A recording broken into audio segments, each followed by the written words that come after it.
I'm joined now by William Lawrence. He is a professor of political science and international affairs at George Washington University, who specializes in North African history, policy, and culture.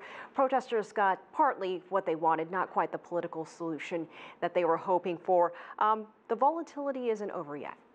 No, most analysts are calling this the first step. And I don't know whether it's the beginning of the end or the end of the beginning, but the crowds in Sudan clearly do not want the vice president of the country and defense minister to simply remove his boss and take over for 2 years. This is very far from what the protesters are looking for. They would like systemic change, they would like civilian role, and that's what's being called for both domestically and internationally. Well, what do you make of this 2-year transitional military government?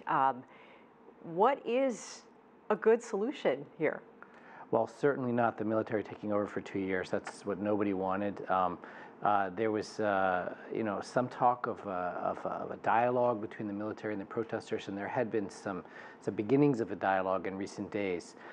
But the only way to do this is for some group of either some combination of protest leaders and technocrats, or only technocrats, to run a civilian government, which would be acceptable to the majority of Sudanese. A military takeover, especially given all the wars, the South Sudan war, the ongoing rebellions in the south, the Darfur problem.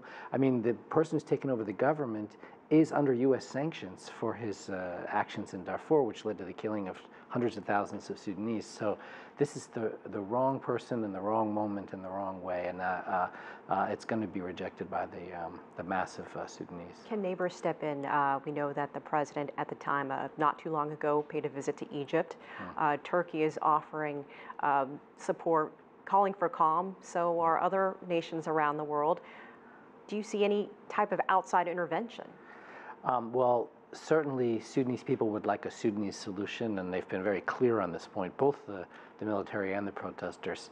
But a number of countries have stepped up and offered all kinds of assistance, from the UAE, offering materials aid, and others. There's something called the Troika, which is Norway, UK, and the US, which have been calling for a transition to civilian rule. There's going to be hearings at the UN on Saturday, and certainly both the U.S. Congress and the White House, and this has even been enunciated by protesters, have a moment here where they could step up and say, we want civilians in charge, so let's work with this temporary military authority and find a way to transition away from military rule as quickly as possible. The president was arrested. What happens to him, and where do you see the next 48 hours going? What will you be watching for? Well, it's very interesting that he was arrested in a safe place. This is the phrase, which is a phrase I've never heard before. And when the number 2 in the country says the number 1 has been arrested and is in a safe place, they're protecting something. They're not. Now, obviously, you don't want a crowd to mob the outgoing president, but it's not only is the personage of the president being protected, but the regime itself is being protected.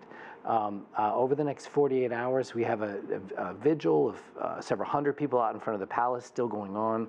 People are already violating the curfew. All of the leaders of the protests are saying this will not stand. So going forward, not only over the next 2 days, but the next several weeks, the question is, will things stay mostly peaceful, or will we have a more violent confrontation between military and protesters? And the last thing I'd say is we've already seen soldiers protecting protesters from the security services who were killing them. So that'll be interesting to watch as well. About 30 seconds left. Neighborhood's been through a lot of turmoil. Yeah. We see what's happening in Algeria.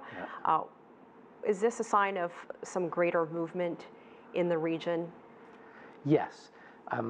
There's sort of many ways to look at this, but one is we've had a wave of popular protests towards democratization across Africa since the 1980s. It was accelerated in many ways in 2011, during which both Algeria and Sudan had smaller protests than their neighbors, but we saw the first signs of this. And then we've had massive, unprecedented protests in Algeria and Sudan, bringing down the leaders in charge. This is the harbinger of things to come.